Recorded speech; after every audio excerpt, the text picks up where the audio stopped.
Dalam tradisi filsafat Islam, ilmu ini biasa dikenal dengan istilah khitobah. Dari masa Al-Farabi dan selanjutnya, karya yang ada di hadapan kita ini, retorik atau retorika Aristoteles, memiliki peran sejarah keilmuan yang tidak bisa dianggap kecil. Aristoteles menulis retorika sebagai upaya memformalkan apa yang ia anggap sebagai seni persuasi. Dalam buku ini ditulis sebagai seni berbicara yang sah dan terhormat, berbeda dari pandangan skeptis atau negatif terhadap retorika oleh para pendahulunya. Dalam konteks demokrasi Athena dan kehidupan publik, kemampuan berbicara persuasif dianggap penting dalam pidato politik, debat, atau pengadilan. Melalui buku ini, Aristoteles ingin menunjukkan bahwa retorika bukan sekedar trik manipulatif, melainkan sebuah seni yang dapat dipelajari, dianalisis, dan diterapkan secara rasional terkait erat dengan logika, etika, psikologi. Secara ringkas, buku ini terdiri dari 3 buku besar ya. Jadi ada buku 1,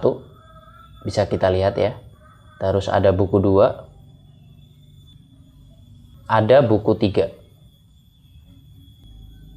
Di bagian awal, Aristoteles mendefinisikan retorika sebagai kemampuan untuk menemukan cara-cara persuasif yang tepat dalam setiap situasi. Tugas seorang orator adalah mengenali apa yang mungkin meyakinkan khalayak tertentu. Ia kemudian menguraikan 3 mode persuasi utama seperti etos atau karakter dan kredibilitas pembicara, pathos atau daya tarik emosional terhadap audiens, ada logos atau argumentasi logis. Aristoteles membedakan 3 jenis pidato atau retorika sesuai tujuan. Ada pidato peradilan atau istilah di buku ini sering disebut sebagai forensik. Ada pidato untuk memberi nasihat atau keputusan masa depan. Ada pidato upacara atau pujian. Di bagian selanjutnya, ia juga menyinggung gaya, susunan argumen, bagaimana penyampaian seharusnya disesuaikan dengan audiens atau konteksnya. Meskipun buku ini ditulis lebih dari mungkin 2000-an tahun yang lalu ya, buku ini masih relevan dan layak dibaca saat ini karena memberikan dasar konseptual untuk memahami persuasi, baik dalam pidato, tulisan, maupun komunikasi sehari-hari. Dengan memahami etos, pathos, logos, pembaca modern bisa menjadi komunikator yang lebih efektif dan lebih kritis terhadap pesan yang diterima. Kita perlu akui ya, ada keterbatasan. Pandangan Aristoteles ini bersandar pada konteks sosial politik di Yunani kuno yang jauh dari kondisi komunikasi dunia modern dewasa ini. Jadi bisa saja terasa kurang relevan atau usang jika tidak disesuaikan dengan dinamika komunikasi masa sekarang. Selain itu, interpretasi atas teksnya ya kadang sulit karena formatnya bukan buku populer, perlu pemahaman latar belakang yang agak filosofis lah maupun konteks historis. Misal saja nanti kita akan banyak berhadapan dengan istilah keilmuan logika atau silogisme.